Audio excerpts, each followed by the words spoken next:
Vamos lá, gente. Abra sua Bíblia. Vamos ver um texto. E eu vou ter que voltar na aula da semana passada. Como eu avisei hoje, a gente deixou uma ponta por causa do tempo, para não ficar muito extenso.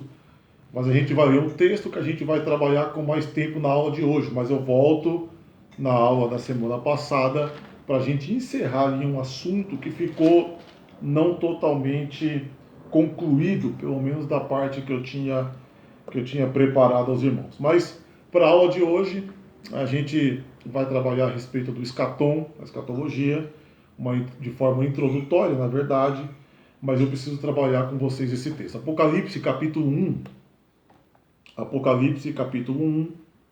verso de número 9. Esse é o texto que a gente vai trabalhar hoje, de forma mais extensa, tá bom? Mas vamos voltar um pouco na aula da semana passada. Apocalipse capítulo 1, versículo de número 9. Deixa aí, e a gente daqui a pouquinho volta para esse texto. Diz assim o texto bíblico: Eu, João, que também sou vosso irmão e companheiro na tribulação e no reino e paciência de Jesus Cristo, estava na ilha que é chamada Patmos, por causa da palavra de Deus e do testemunho de Jesus Cristo. Amém? Então, esse é o texto, a partir desse texto que a gente vamos trabalhar na aula de hoje. Porém, vamos voltar ao Éden, né? A questão do Éden, que deu tanta polêmica na semana passada. Vamos voltar ao Éden, porque eu preciso tratar com vocês. Anotem, se vocês deixarem aí um espaço. Anotem. Escrevam aí a respeito do proto-evangelho. Né? Proto-evangelho. Nós vamos trabalhar acerca disso, tá? Proto-evangelho. Então escreva isso aí rapidamente. Eu preciso trabalhar com vocês isso. E uma questão a respeito do Éden também. E a partir daí a gente vai para o Apocalipse, tá bom? Proto-evangelho. O que é proto-evangelho ou primeiro evangelho? Primeira menção daquilo que nós temos a respeito de evangelho. A gente sempre foi nos falado que a primeira menção ou a primeira promessa na Bíblia está no capítulo 3, e no verso de número 16, tá? Essa é a primeira promessa da Bíblia de fato, né? Leia na sua Bíblia Gênesis 3,16, onde está a promessa do grande conflito, que é a semente da mulher contra a serpente. Ali, Deus faz uma promessa a respeito do Cristo, apontando para Jesus, né? Que da semente da mulher nasceria que, diz o texto, capítulo 3, verso de número 16, e multiplicarei grandemente o teu sofrimento, e o teu desejo será para o teu marido, e aí por diante. Então vamos ver esse texto, Gênesis, capítulo 3, verso de número 15. Capítulo 3, verso de número 15. Anote isso na sua Bíblia. Capítulo 3, verso de número 15. Nós vamos tratar do proto-evangelho, ou primeiro evangelho. Hoje você vai escrever um pouco mais do que na semana passada. E eu colocarei inimizade entre ti e a mulher, entre a tua semente e a sua semente. Ela ferirá a tua cabeça, e tu lhe ferirás o calcanhar. Então, qual que é a questão da interpretação dessa primeira promessa? Capítulo 3, verso 15, é a primeira promessa que nós temos aqui na Bíblia, né? Que esse conflito entre a semente da mulher e a serpente. Qual que é o contexto? A semente da mulher feriria a cabeça da serpente, mas a serpente também iria ferir o seu calcanhar. Só que, se a gente voltar um pouco antes, né? aqui no capítulo 3 e no verso de número 7, vamos fazer uma comparação, porque Bíblia é isso, é você comparar os textos. Então, vamos comparar dois versículos.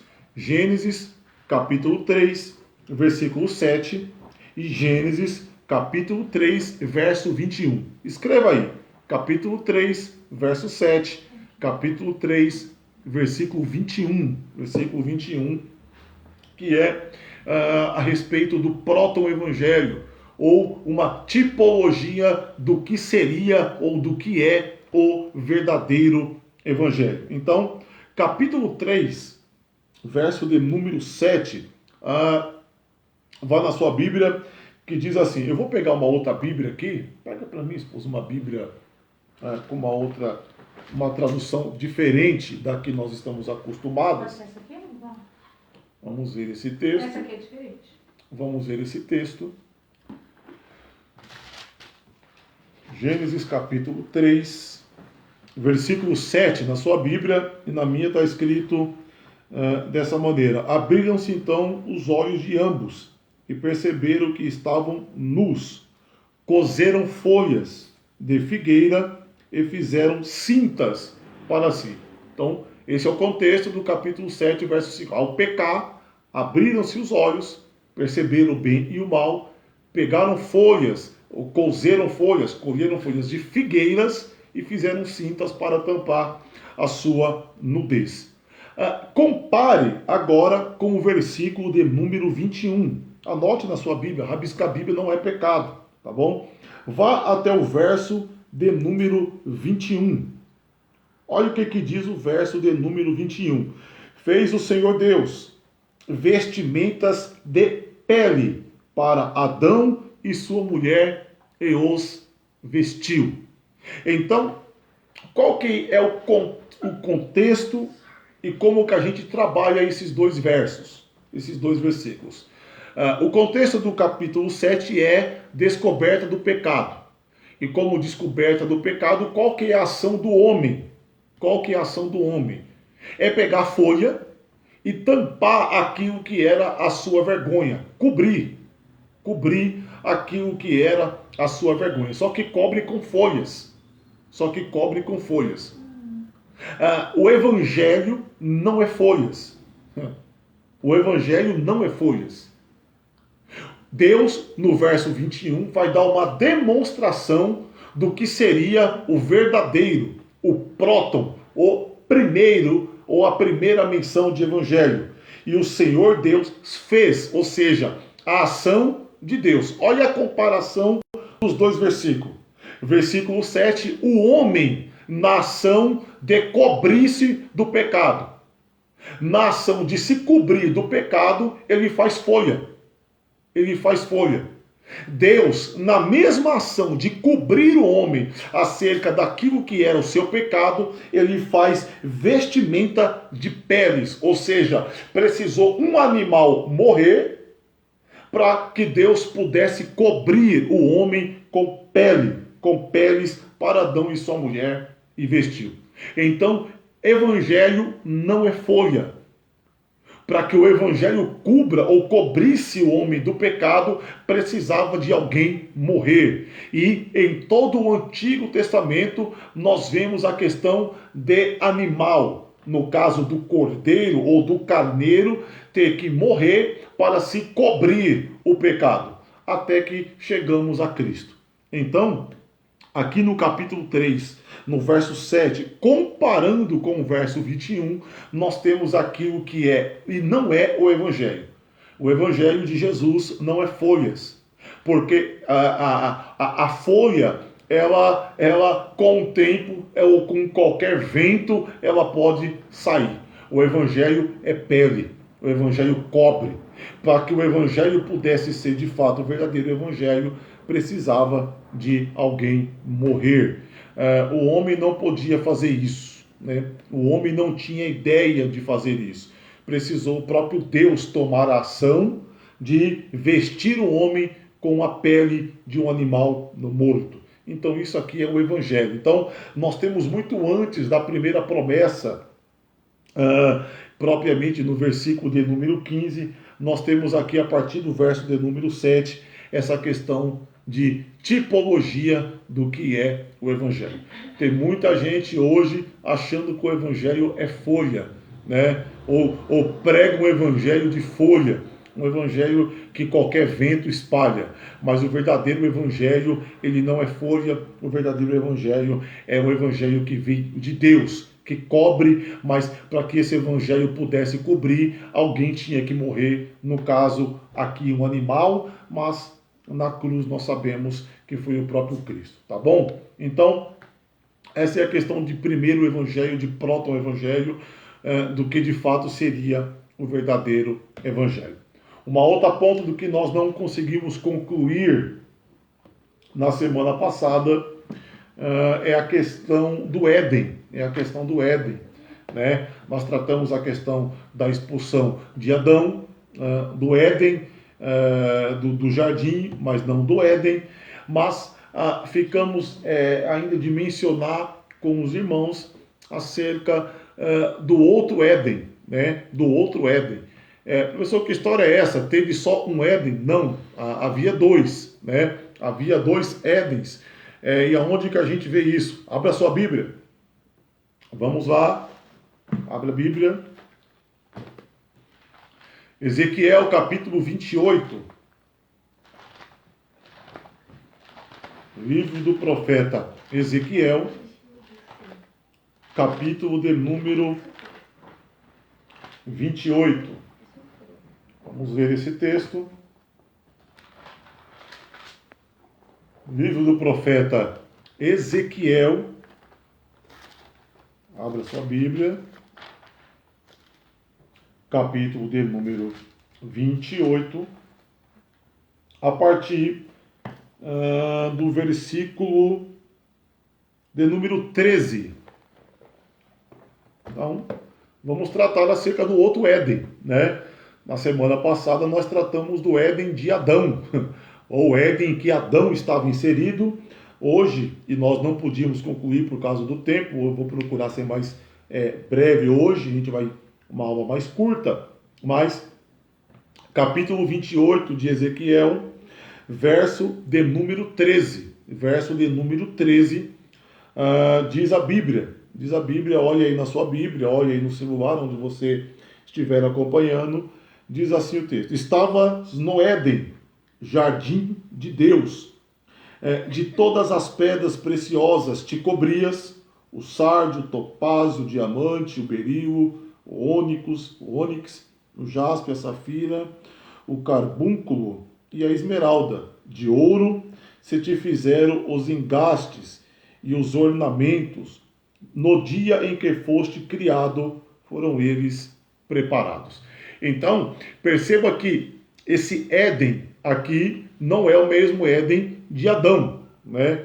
Porque o Éden de Adão era aquilo que há um termo teológico que a gente chama de Éden mineral, né? Que tem a ver com terra, tem a ver com plantio, com os próprios elementos que se encontram na terra. Então, o Éden de Adão era chamado, ou é chamado de Éden mineral. Esse Éden aqui é diferente, porque esse Éden, ele tem pedras preciosas, ele tem ouro, ele tem diamante. O Éden que Adão viveu não tinha ouro, né? Não tinha diamante, lá não tinha esmeralda, era o outro Éden. Então, hoje a gente vai tratar rapidamente de que outro Éden é esse. Sempre tomando cuidado, nós estamos, lembra que eu disse em uma das aulas, que nós estamos num ambiente profético. Nós estamos num ambiente profético, eu vou tratar disso daqui a pouco, quando a gente for para a aula de hoje. Mas em todo um ambiente profético, se tomemos muito cuidado com questões literais, com questões figuradas e com questões simbólicas. Por que alguns têm dificuldade de entender essa questão do Éden aqui do capítulo 28? Porque o contexto desse capítulo, em nenhum momento o profeta está falando acerca do anjo caído, né? Perceba que a profecia aqui é contra o rei. o rei de Tiro, né, que é Ciro. Então há uma profecia contra esse rei e de repente no texto se põe uma vírgula e se começa a falar acerca desse Éden. Professor, por que acontece isso? É aquilo que nós chamamos no Novo Testamento, principalmente nas cartas de Paulo, de doxologia, né? O que é uma doxologia? É alguém que está escrevendo, lembra da aula que nós estudamos? Inspiração, revelação e iluminação. O que seria uma doxologia? Alguém que está escrevendo, no caso do apóstolo Paulo fazia muito isso, ele estava escrevendo a uma determinada igreja e de repente ele se sentia tocado ou tomado pelo Espírito Santo e ele parava aquela palavra, aquele texto, e inspirado por Deus, ele escrevia outra coisa, que parecia naquele momento totalmente fora do contexto do que ele estava escrevendo. Paulo a Timóteo, ele faz talvez a doxologia mais conhecida de Paulo, né? Os irmãos entenderem por que esse texto de Ezequiel 28, e há um outro texto bíblico também que a gente pode colocar, mas propriamente isso acontece muito quando você estiver lendo a Bíblia. Tome esse cuidado, né, na hora de se interpretar, justamente porque em alguns momentos a gente pode se deparar com essa questão da doxologia, né? Da doxologia. Paulo, ele escreve a Timóteo, ele está falando com seu filho na fé, Timóteo, a respeito das recomendações. Pastor Ramiro, um abraço, tá com a gente aí. E de repente, nessa escrita, ele para as recomendações a Timóteo e ele fala lá na segunda sua carta a Timóteo: ao Rei dos séculos, seja a glória, seja o louvor, seja o domínio para todo sempre. Amém. E aí ele continua. O que é isso? No meio da escrita, recebe uma inspiração, e essa inspiração extrapola a sua alma, o seu entendimento, e ele coloca isso. Justamente o Espírito Santo inspirando, mas não anulando a personalidade, né? Lembra que nós tratamos na outra aula, os escritores da Bíblia foram inspirados por Deus, mas não estavam em transe, né? Não estavam em transe. Eles estavam percebendo, eles sabiam o que estava fazendo. Então, isso é o que nós chamamos de doxologia. Então, voltando à questão do Éden, nós temos aqui no capítulo 28, no verso de número 13. Estavas no Éden. A quem que o profeta estava se referindo, né? A quem é que estava no Éden? Quem é que estava no Éden? Jardim de Deus. Olha a diferença de novo, né? Éden é uma coisa, jardim é outra, né? Éden aqui novamente, estavas no Éden, no jardim de Deus, né? E todas as pedras te cobriam, né? E aqui ele dá a nomenclatura das pedras, mas a Bíblia, respondendo a própria Bíblia, quem era que estava no Éden? Olha o verso 14. Tu eras querubim. Tu eras querubim da guarda, ungido. Ou seja, a profecia aqui do capítulo 28, ela vai dar ao entendimento que quem habitava ou quem estava nesse outro Éden, que não era o mesmo Éden de Adão, era Satanás, era o anjo de luz, né? Era aquilo que nós chamamos, Isaías vai dizer, como Lúcifer. Então, esse pensamento teológico trabalha que Lúcifer, antes da sua queda, ele vivia nesse Éden, segundo o capítulo 28, o verso de número 13. Então aqui vai dar características desse anjo, características do anjo de luz, Versículo 14, quem ele era, né? Era um querubim da guarda, era um querubim da guarda. Algumas outras Bíblias vão dizer que era querubim ungido. Querubim ungido. E te estabeleci, permanecias no monte santo de Deus, no brilho das pedras andavas, ou seja, no Éden de Adão, umas outras traduções vão dizer pedras afogueadas, né? Dá a entender que aonde ele pisava, as pedras se acendiam. Isso não era no Éden mineral, não era no Éden de Adão, era o outro Éden, né? Era o outro Éden, uma outra localidade. Olha o que diz o verso 15. O verso 15: perfeito era nos teus caminhos, desde o dia em que foste criado. Então, claramente aqui faz uma alusão à questão de Lúcifer, à questão de Satanás. E aí o verso de número 15 vai dizer: até o dia que se achou iniquidade em ti. Ou seja, até que o dia que se achou pecado. A partir do verso de número 16, nós temos na multiplicação dos teus comércios, né? Na multiplicação dos teus comércios, se encheu o teu interior de violência e pecaste pelo que te lançarei profano fora. O que é a questão da tradução desse texto, falando a respeito de Lúcifer?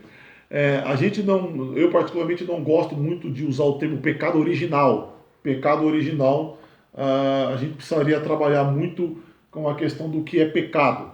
Mas aqui alguns defendem que o pecado de Lúcifer, ou o pecado do anjo caído, foi o orgulho. Foi o orgulho. Paulo, esse Éden, ele não era na terra, né? Esse Éden não era na terra. Esse Éden era num outro local. O Éden de Adão era na terra, né? Até se fizeram essa pergunta, a gente conversando, o Éden de Adão era o Éden que era mineral, ele precisava da terra. Tanto é que nesse Éden de Adão, o texto vai dizer que o orvalho cobria a terra, ou seja, a questão do orvalho, da chuva, como que era antes de Noé. Então, esse Éden de Adão era aqui, era na terra. Mas o Éden de Lúcifer, ou Éden onde o anjo caído, ou o anjo de luz vivia, não era aqui. Ele era no outro espaço, era numa outra localidade. Então, olha o que diz o verso de número 16. Na multiplicação do teu comércio se encheu o teu interior de violência. Né? O verso de número 17: elevou-se o teu coração por causa da sua formosura, ou seja, o orgulho por causa da sua posição, o orgulho por causa daquilo que ele exercia. Então, por isso que esse pensamento acerca do pecado, alguns entendem que o pecado original é o orgulho, porque foi o pecado que se encontrou no anjo caído. Né? No anjo caído, ele era querubim, né? O texto vai dizer que ele tinha livre acesso, ele governava acerca do trono, ou próximo ao trono, né? E aí o texto vai dizer até o dia que se achou iniquidade, e aqui vai dizer que por causa da formosura, por causa da posição, né? Por causa da sabedoria, por causa do resplendor, ele se achou com essa iniquidade. Tá bom, gente? Então, essa é a questão do Éden. É claro que para a gente trabalhar a questão do Éden, a gente teria que trabalhar com outros textos, a gente teria que fazer uma comparação com Isaías capítulo 14. A gente falou a respeito disso na semana passada, acerca do capítulo 1 e do versículo 1 e 2 da Bíblia. Mas respondendo, Paulo, se esse Éden era na terra ou se esse Éden era no céu, esse Éden, ele ficava num espaço totalmente espiritual, né? Ficava num espaço intermediário, como é a questão da Nova Jerusalém. da Nova Jerusalém, mas isso é tema para outro dia, né? A Nova Jerusalém, alguns entendem que a Nova Jerusalém não é no céu, porque a Nova Jerusalém, ela tem medidas, né? Ela tem medidas, e as medidas da Nova Jerusalém não comportam os salvos de todos os tempos, porque ela tem medidas. Então, por isso que ela fica num espaço que não é literal, né? É algo simbólico, tá bom? Então, isso foi só para concluir a aula da semana passada. Não daria tempo para a gente falar a respeito disso na aula da semana passada. Então, por isso que eu precisava tratar a respeito do proto-evangelho, dessa questão de primeira menção de evangelho, e precisaria tratar a respeito desse outro Éden, porque alguém me perguntou acerca disso e eu teria que responder. Dito isso, vamos para a aula de hoje, tá bom? Vamos lá. Apocalipse, capítulo 1. Esse é o texto que nós vemos. Abra sua Bíblia. Abra sua Bíblia aí, Apocalipse, capítulo 1. O versículo que nós lemos há alguns instantes, o verso de número 9. Nós vamos tratar hoje, irmãos, de forma muito introdutória, acerca da escatologia, né? É algo que não se fala tanto mais, né? Não se ensina mais, não se prega mais acerca das últimas coisas. Há uma escassez por causa do triunfalismo, né? Da pregação triunfalista que se encontra inserida no meio cristão hoje em dia. Essa pregação triunfalista, essa teologia triunfalista, ela não dá espaço para você ler, por exemplo, o versículo 9 que nós lemos. Porque o versículo 9 do capítulo 1 de Apocalipse, João dizendo das coisas que ele compartilha, é totalmente contra a mensagem que nós vemos hoje em dia, né? Se você vai ver o capítulo 1 e versículo 9, João está dizendo, ó, eu sou o vosso companheiro, e eu compartilho com vocês, porque companheirismo aqui é compartilhar, eu compartilho com vocês tribulação, né? Que evangelho é esse que alguém está dizendo, ó, eu sou teu irmão, eu compartilho com vocês as minhas lutas, né? As minhas tribulações. Então, o evangelho triunfalista, ele não permite de falar acerca de Apocalipse, porque aqui está inserido de fato a questão de sofrimento. Mas, dito isso, vamos lá, escreva aí na sua Bíblia, Apocalipse, né? Apocalipse. Vamos lá, Apocalipse do grego, né? Significa revelação.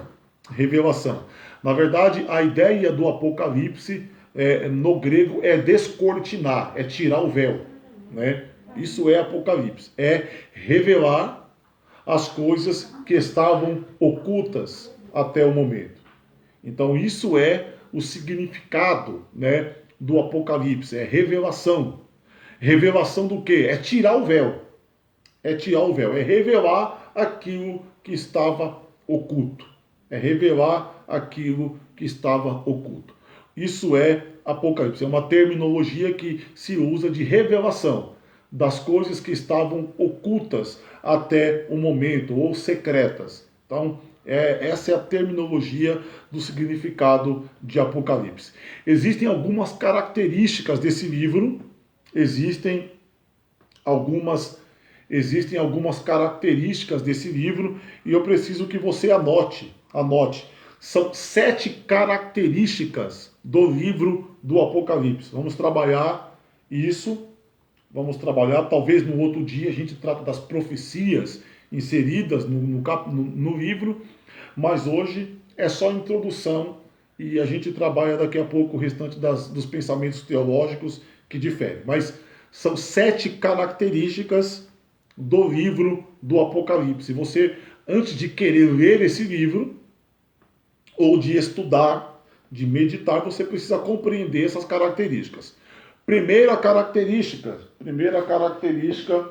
do livro do Apocalipse. É um livro centrado na pessoa de Jesus Cristo. Ou seja, o elemento central do livro é falar de Cristo, de Jesus Cristo. Essa é a primeira característica do Apocalipse, do livro do Apocalipse. É um livro centrado na pessoa de Cristo. Cristo é o assunto principal do livro. Né? Cristo é o assunto principal do livro. Primeira característica. Anotem aí. Segunda característica, né? É um livro com muito simbolismo. É um livro com muito simbolismo. Assim, quem vai ler precisa compreender isso, que tem coisas que você vai ler no livro do Apocalipse que é com símbolos.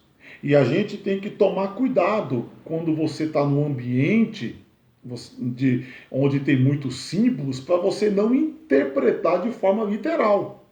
Né? Porque tem coisas que são símbolos, são figuras. Não é para ser interpretado de forma literal. Quer um exemplo? No livro do Apocalipse, vai dizer que Jesus Cristo está à direita do Pai, está assentado à direita do Pai. Né? Você já ouviu essa expressão, né? Que Cristo está assentado à direita do Pai. E entenda que está assentado à direita do Pai não é literal. Não tem um trono do lado direito de Deus aonde Jesus está assentado. Isso é figurado. Isso é simbólico, não pode ser interpretado de forma literal. Você perguntar, professor, por que não pode? Porque se você interpretar que Cristo está à direita do Pai assentado no trono, você vai ter que entender que existem dois tronos. Ou que existem três tronos, porque são três. É Pai, Filho e Espírito Santo. Se você entender que existem dois tronos, é totalmente a proposta do que a Bíblia não diz. Porque se tem dois tronos, existem dois deuses. E não existem dois deuses. Existe um Deus. Um único Deus que trabalha de forma trina. Ou seja, é o uno revelado de forma trina. Então, por que em Apocalipse está assentado à direita de Deus? Na verdade, ali é um simbolismo para dar um entendimento da posição que Jesus exerce. Porque estar à direita de alguém numa monarquia ou num império era uma posição de honra, né? Era uma posição de confiança. Era uma posição de alguém que possuía uma intimidade com o elemento central, né? Com o elemento central. Então, estar à direita do Pai não é que tem um trono, de forma literal. Dá a entender a posição de honra, a posição de destaque que Jesus está exercendo ou que ele exerce, tá bom? Então, isso é interpretar Apocalipse. Tem coisas que eu não posso interpretar de forma literal. Então espero que você esteja notando. A segunda característica do livro é que é um livro com muito simbolismo, tá? É um livro com muito simbolismo. Terceira característica do livro do Apocalipse é um livro profético, né? O próprio capítulo 1 e o versículo de número 3, o próprio capítulo 1 e o versículo de número 3, vai dizer: bem-aventurado aquele que lê, aquele que ouve as palavras dessa profecia. Ou seja, é um livro profético. Novamente, todas as vezes que nós estivermos num ambiente profético, quando eu digo um ambiente profético, é um ambiente escriturístico, livro de escritura profética, tome cuidado, para você não interpretar de forma literal aquilo que o texto está dizendo que é simbólico. Tá bom? Então, terceira característica do livro do Apocalipse é um livro de profecia. Quarta característica do livro do Apocalipse: é um livro que tem a bênção ou uma bênção completa. Completa. Tá? Quarta característica: é um livro com a bênção completa. Por que que ele é um livro com a... Porque todo livro da Bíblia, ele contém uma bênção incompleta. Todo livro da Bíblia, ele contém uma bênção incompleta. Por quê? Porque ele não mostra a consumação de todas as coisas. Ele não consegue, ele não contempla, ele não vislumbra a consumação. Apocalipse é o único livro na Bíblia que ele contém a bênção completa, porque ele contém a consumação de todas as coisas. Então essa é a quarta característica do livro do Apocalipse. Tá? É um livro que contém a bênção completa. Quinta característica do livro do Apocalipse: é um livro essencial. É um livro essencial. Por que que ele é um livro essencial? Porque eu não posso, e por isso que a gente preferiu trabalhar, porque para você entender o início, você precisa compreender o fim. É um livro essencial. Para mim compreender o fim, eu preciso entender o início. Então, é um livro relevante, é um livro essencial. Eu não consigo compreender Gênesis se eu não entender Apocalipse. Eu não consigo entender Apocalipse se eu não entender o início, que é o livro da origem, que é o Bereshit. Tá bom? Então, é um livro essencial.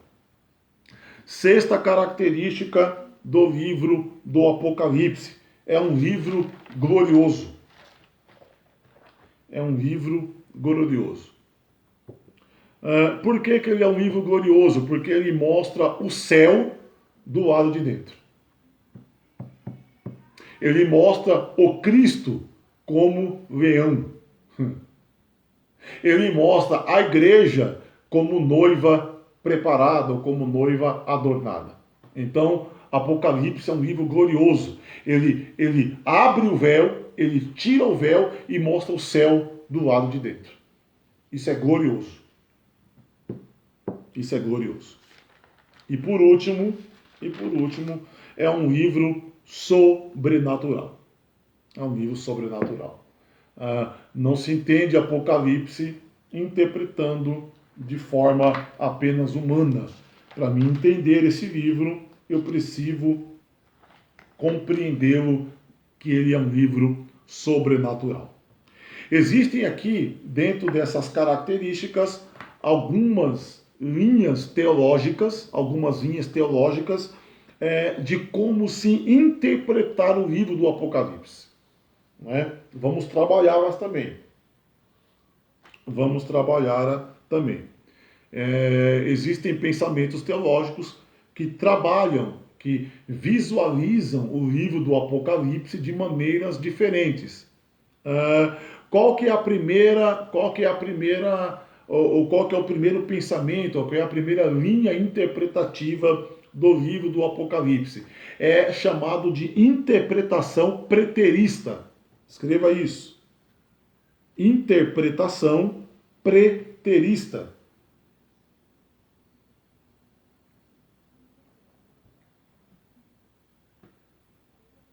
Interpretação preterista. O que é interpretação preterista do Apocalipse? É que as profecias, escrevam isso, é que as profecias e os símbolos que estão escritos em todo o livro eram somente para a época em que ele foi escrito. Então, os intérpretes preteristas do livro do Apocalipse dizem ou entendem que eles não podem ser contextualizados para os dias de hoje. Porque os símbolos contidos nele só são para aquela época, né? Para a época em que ele foi escrito. Então essa é a primeira interpretação desse livro, a interpretação preterista.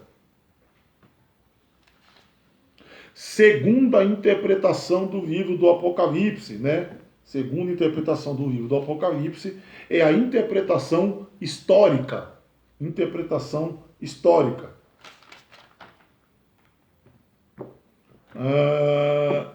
O que é a interpretação histórica do livro do Apocalipse? Esse pensamento teológico, essa linha de pensamento teológica entende que algumas coisas já se cumpriram, outras estão se cumprindo e outras ainda vão se cumprir. Só que essa linha de pensamento entende que interpreta o Apocalipse de forma histórica, algumas coisas já aconteceram, outras estão acontecendo e algumas vão acontecer. Tá bom? Então essa é a segunda linha de pensamento teológico. Terceira, interpretação futurista. Interpretação futurista.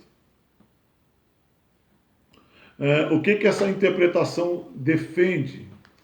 Eu não entendi, imagina. Repetir o significado do quê? Do livro? Bom, o significado do livro significa revelação, né? Apocalipse significa revelação, que na verdade ele tem uma terminologia que é tirar o véu. Tirar o véu. Tá? Isso é Apocalipse. Tá bom? Então, vamos voltar à terceira interpretação, que é a interpretação futurista, que essa linha de pensamento entende que tudo, ou quase tudo no livro, ainda vai se cumprir. Com exceção dos 3 primeiros capítulos. Tá. Interpretação preterista. A interpretação preterista, ela entende que muitas profecias e símbolos do livro só ficaram para aquela época. Só ficaram para aquela época. Não podem ser utilizados nos dias de hoje. Por exemplo, quando você fala dos cavalos, quando você fala acerca das pragas, quando você fala a respeito das taças, isso é para aquela época, aconteceu lá, né? Já se cumpriu lá. Eu não posso pegar esses símbolos e querer aplicá-los nos dias atuais. Isso é a interpretação preterista do Apocalipse, que é a primeira que nós falamos, tá? Segunda interpretação, ou a interpretação histórica, que elas estão se cumprindo, algumas vão se cumprir. Terceira, interpretação futurista. O que é interpretação futurista? Ela entende que até o capítulo 3, quando se encerra as 7 cartas, as 7 igrejas da Ásia Menor, ali já se cumpriu.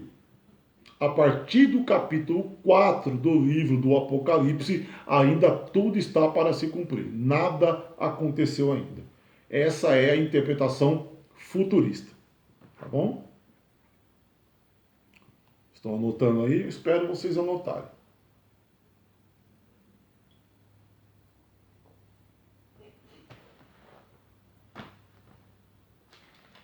Última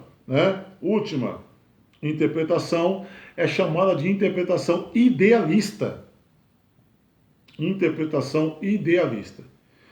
O que é a interpretação idealista do Apocalipse? É que tudo nele é simbólico. Nada ali é literal. Nada ali é literal. Vamos lá, eu vou repetir todas. E vocês anotem para a gente ir para outra linha teológica, tá bom? Vamos lá. Linhas interpretativas do Apocalipse, ou de como se interpretar o Apocalipse. Eu já chego na futurista. Vamos lá. Primeira, interpretação preterista. Interpretação preterista. Essa é a primeira. O que significa a interpretação preterista? Que as profecias e símbolos do livro só são para a época em que ele foi escrito. Essa é a preterista. Eu não posso, essa linha interpretativa entende que eu não posso contextualizar, aplicar para os dias atuais. Tá? Essa é a primeira. Segunda linha interpretativa. É a interpretativa histórica. Ou seja, as profecias estão se cumprindo ao longo do tempo, ao longo dos anos. algumas já se cumpriram, outras estão se cumprindo no cenário e algumas ainda vão se cumprir no futuro. Essa é a segunda, que é a interpretativa histórica. Terceiro, linha de interpretação é a futurista. Futurista. O que a linha futurista essa linha interpretativa entende? Que até o capítulo 3, capítulo 1, que é a introdução, o capítulo 2 e o capítulo 3, tudo já se cumpriu. Que é a questão de João na ilha de Patmos, que é a questão das 7 igrejas da Ásia, ou a carta ao anjo das 7 igrejas. Tudo isso já se cumpriu. Só que ela entende que a partir do capítulo 4, tudo ainda vai se cumprir. Nada se cumpriu. A partir do capítulo 4, ainda tudo está para acontecer. Essa é a interpretação futurista. Ok? Ok? Anotaram aí? E por último, interpretação idealista. Idealista, que ela entende que tudo no livro é simbólico. Nada é literal, nada vai acontecer ou nada aconteceu. Que na verdade aquilo só foi uma visão que João teve e que nada pode se colocar como algo literal, ou que já aconteceu ou que ainda vai acontecer, tá bom? Essas são as linhas interpretativas e as características do livro do Apocalipse. Então, a partir daí, nós não podemos, porque para a gente entender a questão dos símbolos, a questão de capítulo por capítulo, a gente precisaria trabalhar com muito mais tempo, com um pouco mais de calma, para que a gente pudesse entender. Dentro da escatologia, anote isso também, a gente temos aquilo que nós conhecemos como linhas teológicas diferentes, né? Linhas teológicas diferentes. Eu não vou tratar de todas aqui hoje, porque senão vai ficar muito extenso.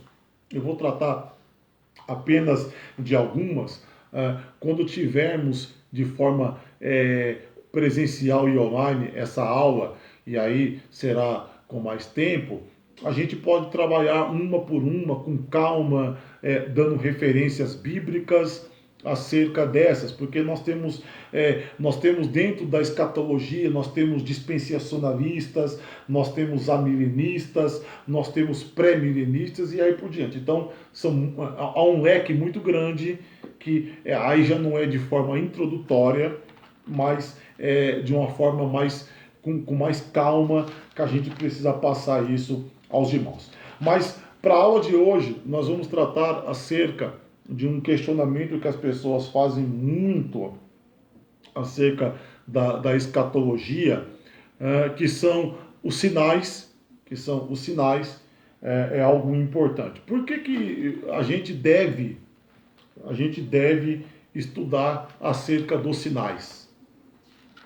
Se alguém te perguntar por que nós temos, por que a igreja, por que o aluno, por que o crente, por que o obreiro, por que o pastor, ele tem que estudar acerca dos sinais que antecedem a volta de Cristo. Abra sua Bíblia, primeiro livro dos Reis. Vamos ver um texto. Primeiro livro dos Reis. Eu gosto muito de ler esse texto. Primeiro livro dos Reis, capítulo 18.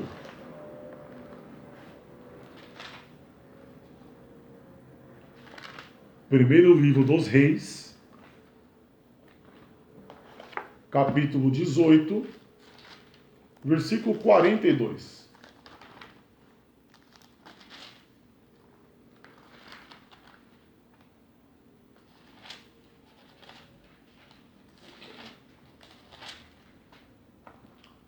Vamos ver o texto, primeiro livro dos Reis, capítulo 18, versículo de número 42, disse assim: Subiu Acabe a comer e beber.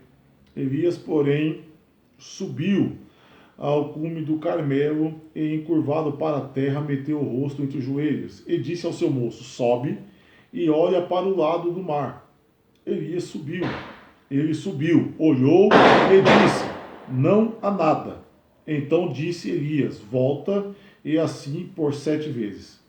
A 7ª vez diz: eis que se levanta do mar uma nuvem pequena, como a palma da mão de um homem. Então disse ele: sobe e diz a Acabe: aparelha o teu carro e desce, para que a chuva não te detenha. Por que é importante o sinal? Por que é importante o sinal? Perceba que quando Elias pede ao seu moço: vai lá e olhe, e perceba, na 7ª vez ele diz: ó, tá vindo ali uma mão, ou uma espécie de uma nuvem de um formato de uma mão. Quando Elias entende isso, ele vai entender: vai chover. Vai e diz para Acabe que o tempo está chegando. Entender a respeito dos sinais é justamente saber acerca da vinda daquilo que é a maior esperança da igreja, da maior esperança da igreja, que é o arrebatamento da igreja. Por isso que nós devemos entender acerca dos sinais.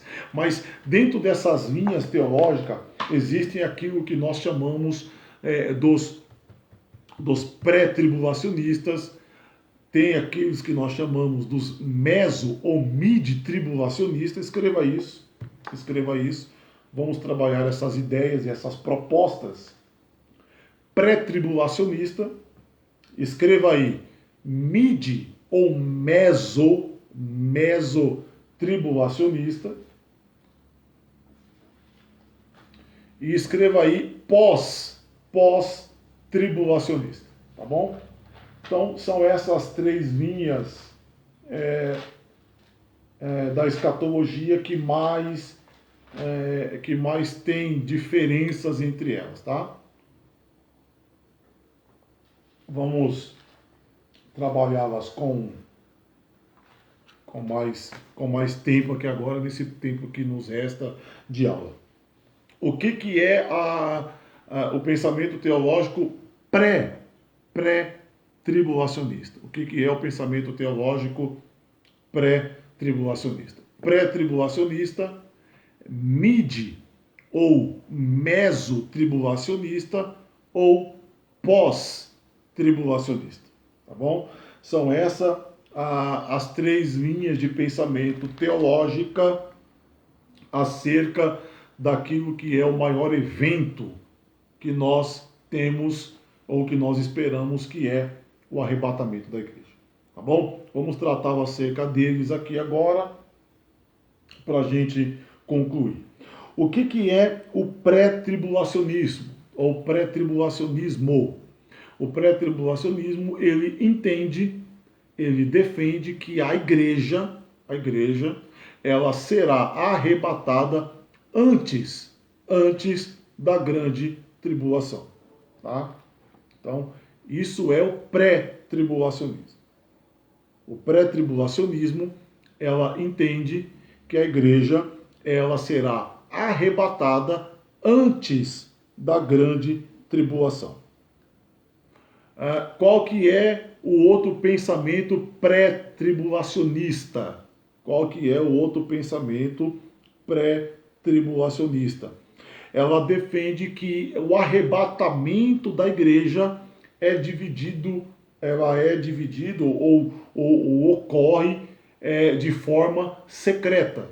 De forma secreta, tá bom? Então vamos organizar a questão do movimento ou do pensamento pré-tribulacionista. O que entende essa linha da escatologia de forma bem prática? O que ela entende? Que a vinda de Jesus, isso são os prés, daqui a pouco a gente fala dos outros, vai acontecer de 2 formas, ou em 2 tempos. A segunda vinda de Jesus, ela vai acontecer ou irá ocorrer em 2 tempos, de 2 formas distintas ou separadas. Primeiro, a primeira ou aquilo que chama de primeira fase ou primeira parte da segunda vinda de Jesus. Da segunda vinda de Jesus. Será aquilo que nós chamamos de forma secreta. Forma secreta, ou seja, na primeira parte da segunda vinda, ele virá apenas para os salvos. Apenas para os salvos. Ou também aqueles que morreram em Cristo. Tá? E isso é o que defende o pré-tribulacionismo. Estão anotando aí? O pré-tribulacionismo, essa linha teológica, ela defende que a segunda vinda de Jesus ocorrerá em duas fases distintas, separadas. Primeira fase da segunda vinda será secreta. Quem é que vai ver? Quem é que vai contemplar? Primeiro, os que morreram em Cristo. Os que morreram em Cristo. Segundo, a igreja que estará viva, esperando nesse dia. Somente esses dois grupos verão essa primeira fase da segunda vinda. A segunda fase da segunda vinda de Jesus, segundo o pré-tribulacionismo, acontecerá no final da grande tribulação. Acontecerá lá no final da grande tribulação. Isso é o que defende os pré-tribulacionistas. Tá bom? Então, pré-tribulacionismo defende isso. Qual que é o texto que nós podemos colocar? Anote, é bom sempre anotar um texto para corroborar com essa ideia. 1 Tessalonicenses, capítulo 1. Anote esse texto como referência. São dois textos, eu vou passar dois textos dessas. 1 Tessalonicenses, capítulo 1, versículo 10. Tá? 1 Tessalonicenses, capítulo 1, versículo 10. E capítulo 4, verso de número 17. Tá bom? Anotaram aí? Pré-tribulacionismo como referência bíblica. Existem outras referências, vamos trabalhar de forma apenas introdutória. Capítulo 1, versículo 10, capítulo 4, verso 17.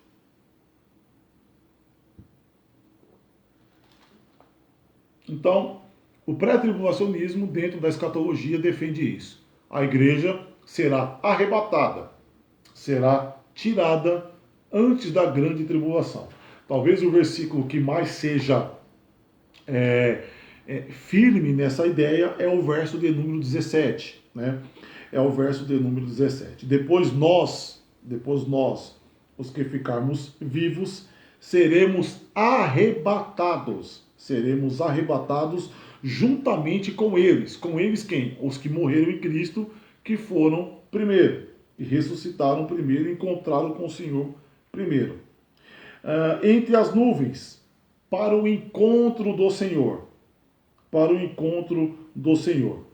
Nos ares, e assim estaremos para sempre com o Senhor. Então, isso é o que defende o pré-tribulacionismo. Jesus vai voltar. E a segunda vinda dele, na primeira fase, ele vai vir somente para os salvos. Primeiro, para os que estão esperando, os que morreram em Cristo. Segundo, para a igreja que estiver viva na ocasião, também esperando o arrebatamento da igreja. Essa é a primeira fase. A segunda fase é lá no final da grande tribulação, em que ele virá com a igreja glorificada. Tá bom? O segundo pensamento teológico é os mesos ou mid-tribulacionista. E essa linha teológica ela não encontra muita base bíblica ou até defensores. Não existem pensadores teológicos, nem os pais da igreja, que defendem o mesotribulacionismo. Eles não defendem, que é a linha que defende que a igreja vai ser arrebatada na metade da grande tribulação. Meso, metade, meio. Então, esse pensamento teológico, eles entendem que a igreja vai ser arrebatada na metade da grande tribulação, tá bom? Então, esse é um pensamento teológico. E aí, existem os pós-tribulacionistas. Né? O que é o pós-tribulacionista? É aquele que defende que a igreja ela vai passar pela grande tribulação. Ela vai passar. Né? O pré entende que ela será arrebatada antes da grande tribulação. O mid, ou meso, acredita que a igreja ela vai ser arrebatada na metade da grande tribulação. Na metade da grande tribulação. E o pós acredita que a igreja será arrebatada após o final da grande tribulação. Professor, qual que é a referência bíblica? A referência bíblica que nós temos que corrobora com a ideia do pós-tribulacionismo, dentre as outras que tem. Vamos lá. 1 Coríntios capítulo 15, ou melhor, vamos ler dois textos para corroborar. Assim como nós passamos do pré duas referências bíblicas, vamos passar também do pós-tribulacionismo duas referências bíblicas. O mesmo capítulo 4 que nós lemos, de 1 Tessalonicenses, capítulo 4, verso 17, né? Diz assim, capítulo de número 4, verso de número 16, diz assim, porque o mesmo Senhor, né, dada a sua palavra de ordem, descerá dos céus com voz de arcanjo, ao soar da trombeta de Deus. Ao soar da trombeta de Deus, tá bom? Então vamos lá, ou seja, a figura da trombeta,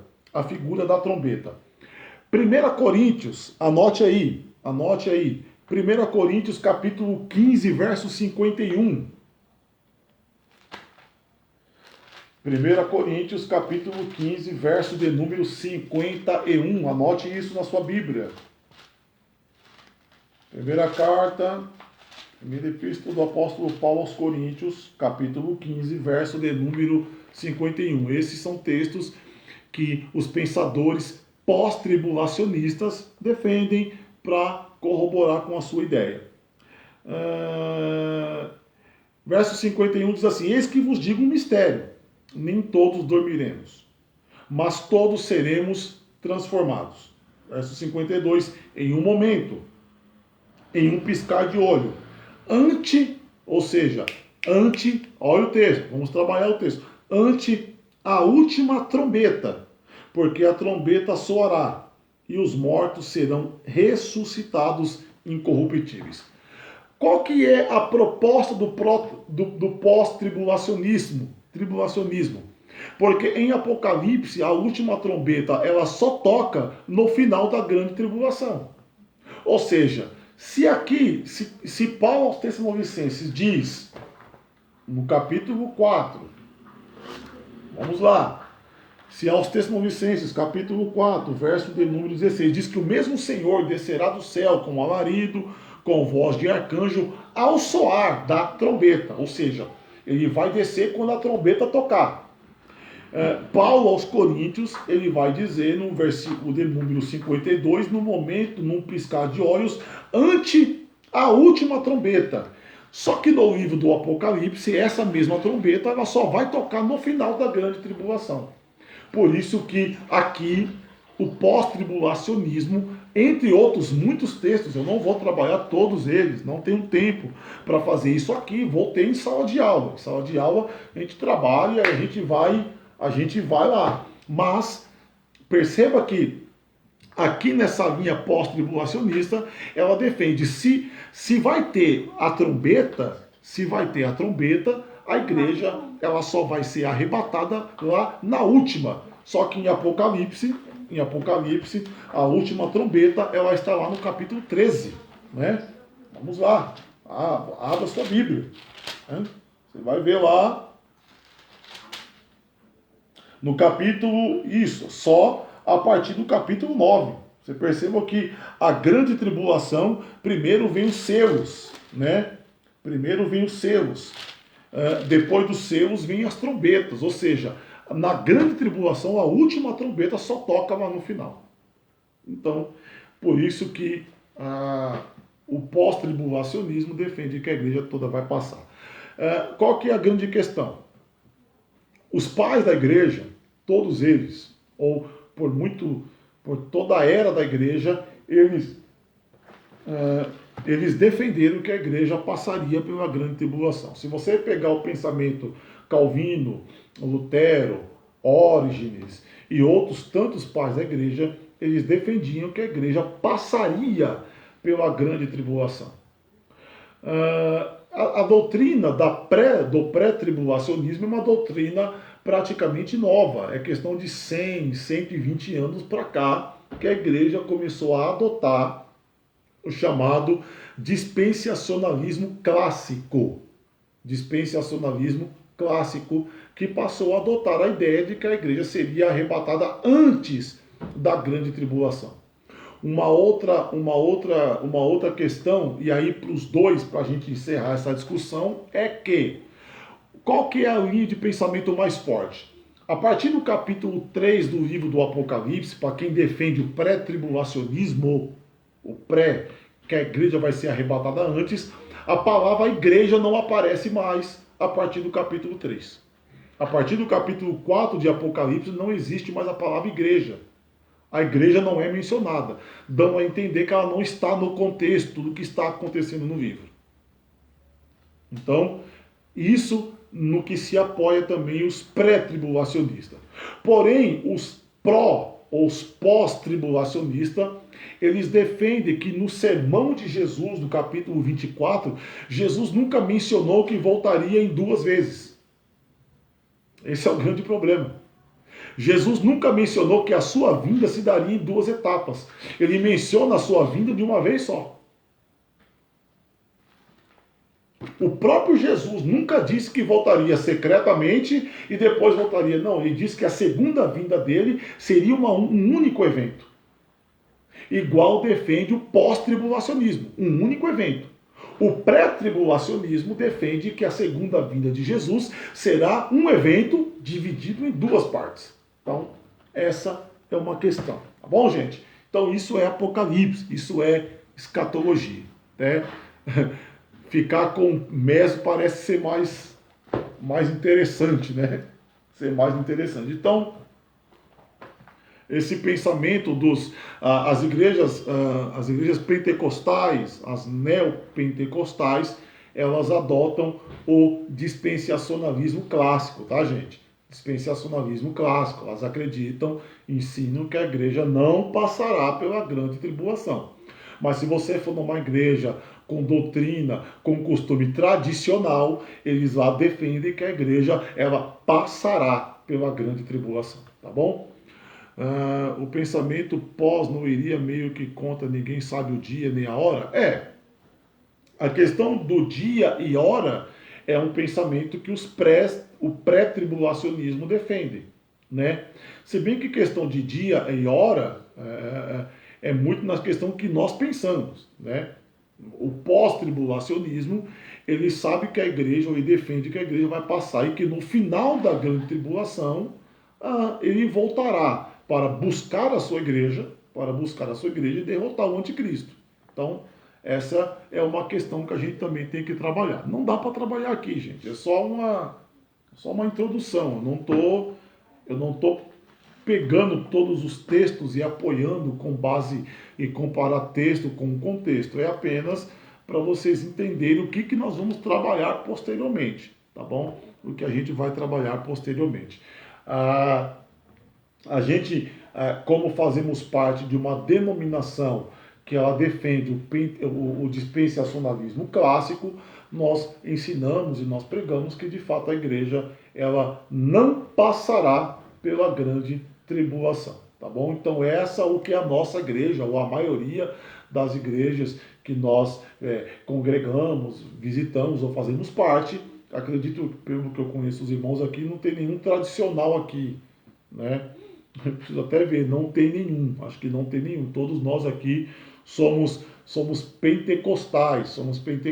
Então, mas se tivesse alguém aqui tradicional, ele seria o primeiro a levantar o dedo aqui e dizer, ó, eu fui ensinado que a igreja ela vai passar pela grande tribulação, Então, esses são os três principais pensamentos teológicos acerca do maior evento de todos os tempos, que é o arrebatamento da igreja.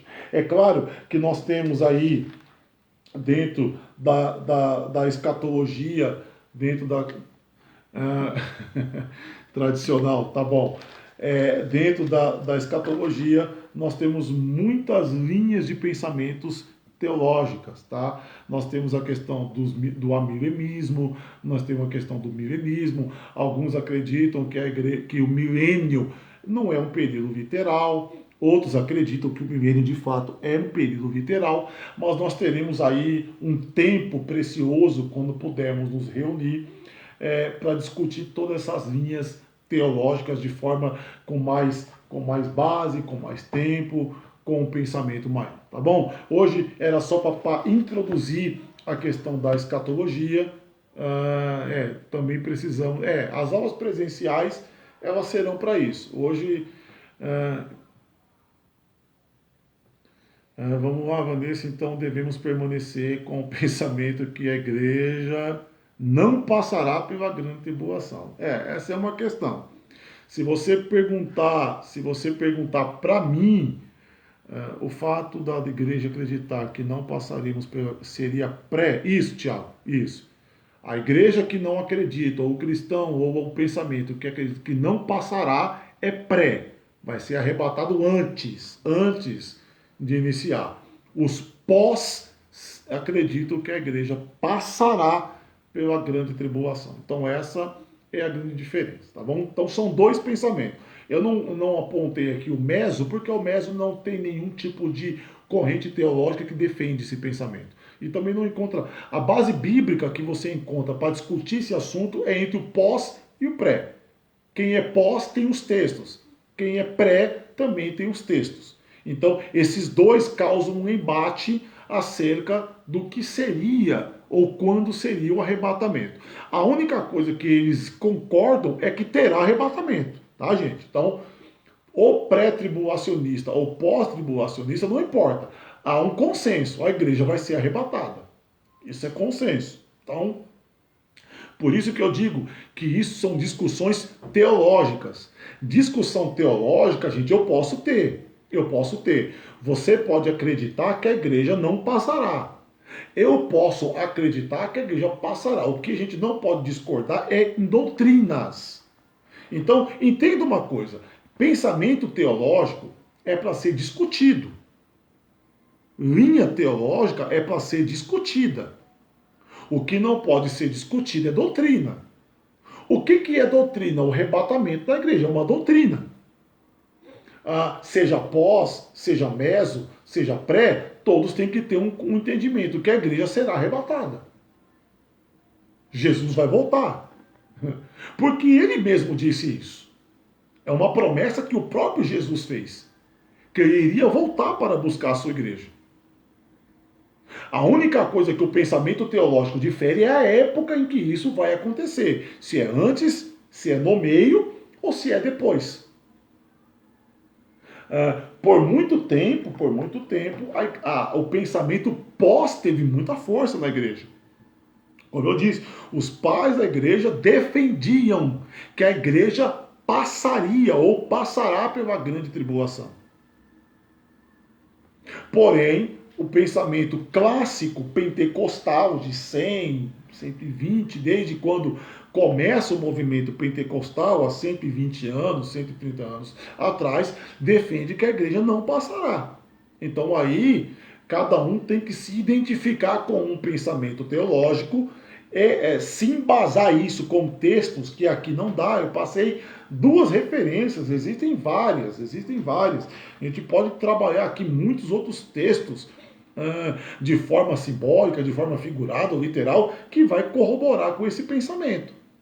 Tá? Mas isso é teologia. Teologia é justamente isso, não é uma ideia pronta. É cada um tendo um pensamento diferente. Então, você deve ter o seu, né? Você deve ter o seu, eu tenho o meu, e cada um a gente vai trabalhando nessa ideia. Tá bom, gente? Então, isso é a questão da escatologia. Escatologia significa o escatom, ou ensino, doutrina das últimas coisas. Nós estamos apenas introduzindo acerca desses acontecimentos. Apocalipse é um livro riquíssimo. Prefiro acreditar que não vamos passar. Tudo bem. É um pensamento seu que, se você perguntar para mim, eu tenho um pensamento diferente. Mas é pensamento, gente. É pensamento. A gente, para brigar, igual a gente fala, para a gente brigar, a gente vai para uma sala de aula. Aí lá a gente vai pegar textos e vamos trabalhar. Tá bom? Mas eu não posso ter medo e nem posso me poupar de coisa. Eu tenho aqui um material, eu até dei um dia desses, eu dei aula, eu perguntei e você não respondeu, mas sabemos que você é pós. Sim, é o meu pensamento, né?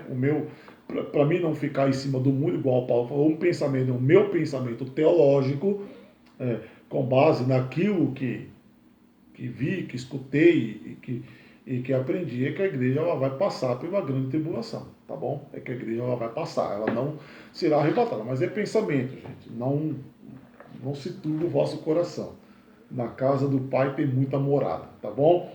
Fica tranquilo. Mas eu tenho aqui um material que eu vou compartilhar com vocês depois sobre a questão dessas linhas teológicas. Eu vou jogar lá no grupo, vocês vão estudando, vão imprimindo, vão fazendo aí e a gente vai trabalhar, tá bom? Mas é um material muito bom, é curto, dá para ler muito rapidamente, é em PDF, eu acho que tem 17 páginas, ou não mais do que isso. Eu vou procurar aqui nas minhas coisas e vou mandar para vocês lá, para vocês entenderem. Tá bom, gente? Alguma dúvida? Podemos encerrar a live. Eu disse que tentaria ser mais rápido hoje. Estou encerrando 10 minutos antes da nossa proposta. Para a semana que vem, vamos ver como vai ficar essa questão das restrições. Lembrando que a nossa proposta não é deixar de fazer online, tá bom? A gente sabe que tem irmãos que não são daqui, que estão de longe, que querem acompanhar. A gente vai continuar fazendo online, mas aí a gente tem a proposta de ser presencial para a gente discutir isso, né? Para a gente discutir posto. Por que o professor é posto? Por que ele acredita que a igreja vai passar pela grande tribulação? Não posso falar aqui, né? Eu não posso falar aqui, mas tem outros textos aí que a gente poderia trabalhar facilmente com essa ideia. De forma muito rápida. Mas isso aí fica para outro dia, tá bom, gente? Deus abençoe. Vamos encerrar aqui mais uma aula, vamos fazer uma oração. Convide mais alguém, tá? Compartilhe esse momento que tivemos 5 aulas até agora. Os irmãos que não tiveram, eu vou mandar novamente lá o resumo das aulas, né? Acompanha lá o que a gente tratou. A gente está fazendo um paralelo teológico, uma introdução teológica, apenas para os irmãos se ambientarem o que é uma aula teológica. Isso aqui é só introdução. A gente não está mergulhando a fundo nesse tema. Quando tivermos de forma presencial, a gente vai fazer isso com mais tempo, tá bom? Vamos orar. Deus abençoe os irmãos que chegaram hoje aí, que estão fazendo parte. Semana que vem, se nada acontecer de diferente, a gente está por aqui mesmo, tá bom? Senhor Deus e Pai, te louvamos por essa oportunidade, que o Senhor possa abençoar cada um que participou da aula de hoje, proteja cada um, proteja a casa, proteja a família, que o Senhor Deus possa dar uma noite tranquila na sua presença, Deus amado. Te louvamos por esses momentos de aprendizado da sua palavra. Te agradecemos. Amém. Gente, abraço. Deus abençoe. Até a próxima aula, tá bom?